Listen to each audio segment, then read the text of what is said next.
BNP যদি ক্ষমতায় আসে প্রথম 18 মাসের মধ্যে তরুণদের জন্য 1 কোটি কর্মসংস্থানের ব্যবস্থা করা হবে। বলা হয়নি যে ঘরে ঘরে চাকরি দেওয়া হবে। চাকরি পাওয়ার ক্ষেত্রে তরুণদের মেধা, মনন, যোগ্যতা মূলত প্রধান তাদের চাবিকাঠি হবে। পুনর্বাসন এবং সহায়তার মূল দায়িত্বটি হলো রাষ্ট্রের, মূল দায়িত্বটি হলো সরকারের। যাদের রক্তের উপরে ভর করে এই সরকার বসে আছে, যে শহীদদের রক্তের উপরে ভর করে সরকার বসে আছে, আজকে পর্যন্ত শহীদদের পুনর্বাসনের কোনো উদ্যোগ আমরা দেখিনি। 5 লক্ষ করে টাকা দেওয়া হয়েছে শহীদ পরিবারকে। আপনি খোঁজ দিয়ে দেখবেন, বাংলাদেশ জাতীয়তাবাদী দল, আমরা ছাত্র দল এবং আমরা যারা সহযোগী আছি, আমরা সবাই মিলে ছাত্র আন্দোলনে দিচ্ছি। ছাত্র আন্দোলনের কর্মীদেরকে আমরা সউদ্যোগে কর্মীরা অর্থায়ন করে 5 লক্ষ টাকার বেশি অনেককে দিয়েছি।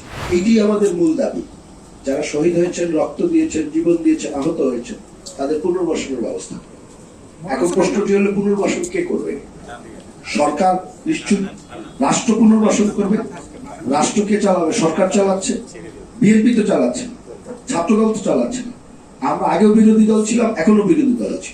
আপনি দেখবেন আমাদের জায়গা থেকে বাংলাদেশ জাতীয়তাবাদী ছাত্রদল যে কোনো ছাত্রের যে কোনো বিপদ আপদে, যে কোনো ছাত্র সংগঠনের যে কোনো সমস্যায় আমরা কিন্তু সব সময় জাতীয়তাবাদী ছাত্রদল তাদের কাছে পাশে ছিল, আছে এবং থাকবে। আমাদের রিজভী সাহেব দেখতে গিয়েছিলেন, আমাদের সিনিয়র যুগ্ম মহাসচিব। এই বিষয়টি আমরা আমাদের জায়গা থেকে সর্বোচ্চ করছি। আপনি জানেন, যারা আহত হয়েছে, যারা নিহত হয়েছে, বিএনপি ভারপ্রাপ্ত চেয়ারম্যান জনাব তারেক রহমান প্রত্যেকটি পরিবারের খোঁজ খবর দিয়েছে।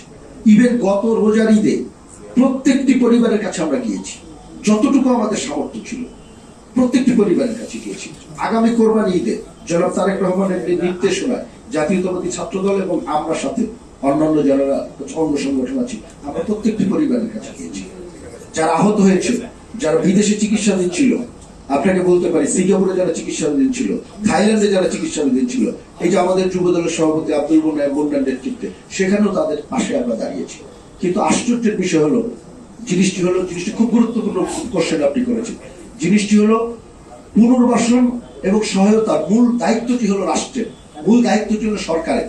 যাদের রক্তের উপরে ভর করে এই সরকার বসে আছে, যে শহীদদের রক্তের উপরে ভর করে সরকার বসে আছে, আজকে পর্যন্ত শহীদদের পুনর্বাসনের কোনো উদ্যোগ আমরা দেখিনি। 5 লক্ষ করে টাকা দেওয়া হয়েছে শহীদ পরিবারকে। আপনি খোঁজ দিয়ে দেখবেন, বাংলাদেশ জাতীয়তাবাদী দল, আমরা ছাত্র দল এবং আমরা যারা সহযোগী আছি, আমরা সবাই মিলে ছাত্র আন্দোলনে দিচ্ছি। ছাত্র আন্দোলনের কর্মীদেরকে আমরা সউদ্যোগে কর্মীরা অর্থায়ন করে 5 লক্ষ টাকার বেশি অনেককে দিয়েছি। কিন্তু রাষ্ট্র মাত্র 5 লক্ষ টাকা দিয়েছে। আজকে পর্যন্ত কোনো শহীদ পরিবারের যারা সদস্য আছে, তাদের চাকরির ব্যবস্থা হয়নি, যেটি খুব সহজ কাজ। তাদের পুনর্বাসনের কোনো ব্যবস্থা হয়নি, তাদের স্থায়ীভাবে অর্থনৈতিক মুক্তির কোনো ব্যবস্থা হয়নি। শেষ করবো একটি কথা বলে, বাংলাদেশে এখন একটি অপরাজনীতি চলছে। একজনের দোষ আরেকজনের ঘাড়ে চাপিয়ে দেয়। এবং আরেকটি জিনিস বলবো, সবসময় আমরা গণতন্ত্রের পক্ষে লড়াই করেছি। গণতন্ত্রের বিকল্প অতীতে 16 বছর শুনেছি উন্নয়ন যেমন গণতন্ত্রের বিকল্প না, সংস্কার গণতন্ত্রের বিকল্প না, বিচার গণতন্ত্রের বিকল্প না। আমরা সংস্কার চাই, আমরা উন্নয়ন চাই, আমরা বিচারও চাই। আমরা সবচেয়ে বেশি ভিত্তি করেছি, সুতরাং বিচারের দাবি আমাদের সবচেয়ে বেশি। আমরা সব চাই, সাথে সাথে আমরা মানুষের ভোটাধিকার এবং গণতন্ত্রও চাই। আমরা অতীতে যেভাবে ছিলাম, ভবিষ্যতেও আমরা সেইভাবেই ছিলাম। একটু যোগ করি, আপনার নাম্বারটা দিবেন প্লিজ, আমি ছবিগুলো দিয়ে দেবো। সিঙ্গাপুরে ছাত্র জনতার আন্দোলনে আহত হয়েছিলেন এরকম 11 জনের ওখানে ট্রিটমেন্টের জন্য সরকার পাঠিয়েছিল, কিন্তু তাদের বেসিক ট্রিটমেন্টের বাইরেও তাদের অনেক কিছু সাপোর্ট দরকার ছিল, যেটা আমাদের দল থেকে আমরা ওখানে, যেমন তাদের এমন 2-1 জন আহত ছাত্র ছিল যাদের 5 মিনিট দাঁড়িয়ে থাকার ক্যাপাসিটি নাই, তাদের স্পাইনাল কর্ডে গুলি, তো গাড়ি দরকার, এমবাসি প্রপার টাইমে গাড়ি দিতে পারছে না। তখন আমাদের বিএনপির ওখানে সবচাইতে ভূমিকা রেখেছিল বিএনপির সিঙ্গাপুর বিএনপির সিনিয়র ভাইস প্রেসিডেন্ট জনাব প্রবীণ।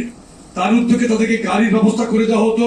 ওখানে যশোর রেস্টুরেন্ট নামে একটা রেস্টুরেন্টে তাদের কোনো সময় খাওয়া, অনেক সময় দেখা গেলো এমবাসি যেটা সাপোর্ট করছে না, অনেক সময় পারছে না, এমবাসি আমি দোষ দিচ্ছি না, তাদের একটা জিনিস তো হয়তো এই টাইমে তাদের একটা ফুড সাপোর্ট দরকার, ও রেস্টুরেন্টে ভরা ছিল, তারাই ব্যবস্থা করেছে। আমাদের ওখানকার এই একসময় যুব দলের সিঙ্গাপুরের প্রেসিডেন্ট সেক্রেটারি দায়িত্ব পালন করেছিল আজ থেকে 20 বছর আগে।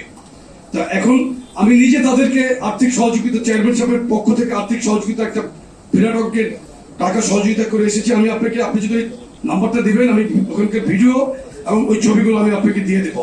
তরুণদের নিয়ে সবসময় এক ধরনের বিভ্রান্তি ছড়ানোর প্রয়াস এদেশের মানুষ লক্ষ্য করেছে। বিশেষ করে স্বাধীনতা উত্তর আমরা লক্ষ্য করেছি তরুণদেরকে দুর্বৃত্তায়নে বন্দী করে রাখা হয়েছিল এবং অপরাধ এবং তরুণ সমাজ সমর্থক শব্দে পরিণত হয়েছিল। তো গত 16 বছরও আমরা দেখেছি যে তরুণরা বিভিন্নভাবে বঞ্চিত হয়েছে। তরুণরা বাংলাদেশের রাতে ভোটাধিকার যেমন প্রয়োগ করতে পারেনি, পাশাপাশি তরুণদের ব্যাপারে বলা হয়েছিল যে ঘরে ঘরে চাকরি দেওয়া হবে, কিন্তু আসলে এই চাকরিটা ছিল দলীয় পরিচয়ের মধ্যে সীমাবদ্ধ। আর এছাড়া আরেকটি বিষয় এর মধ্যে আমরা বলেছিলাম যে পাবলিক সার্ভিস কমিশন নামে একটি কমিশন ছিল, সেখানে কিন্তু নিরপেক্ষভাবে কেউ সেখানে চাকরি পাওয়ার সুযোগ হয়নি। কারো যদি সরকারি দলের পরিচয়ের বাইরে ওই পরিবারে কিংবা আত্মীয়স্বজনের মধ্যে কোনো পরিচয় থাকতো, তাহলে তাকে কিন্তু ওখানে কোয়ালিফাইড করা হতো না। এখনকার তরুণদের দাবি হচ্ছে রাষ্ট্র যাতে তাদের কর্মসংস্থানের ব্যবস্থা করে, তাদের যদি মেধা, মনন, শক্তি, সাহস এবং সম্ভাবনা থাকে, এই সম্ভাবনাকে ধারণ করার জন্য তারা একটা নিরাপদ আশ্রয় চায়। আমরা মনে করি বাংলাদেশের তরুণদের মেধা, মনন, শক্তি, সাহস, সম্ভাবনা এবং স্বপ্নকে ধারণ করা এবং লালন করার সক্ষমতা বিএনপির রয়েছে। এবং বিএনপি যদি ক্ষমতায় আসে, প্রথম 18 মাসের মধ্যে তরুণদের জন্য 1 কোটি কর্মসংস্থানের ব্যবস্থা করা হবে। বলা হয়নি যে ঘরে ঘরে চাকরি দেওয়া হবে। চাকরি পাওয়ার ক্ষেত্রে তরুণদের মেধা, মনন, যোগ্যতা মূলত প্রধান তাদের চাবিকাঠি হবে। তরুণদের দাবি হচ্ছে রাষ্ট্র থেকে তারা যাতে বৈষম্যের শিকার না হয় এবং রাষ্ট্র থেকে তারা যাতে সব ধরনের পৃষ্ঠপোষকতা লাভ করে নিরপেক্ষভাবে।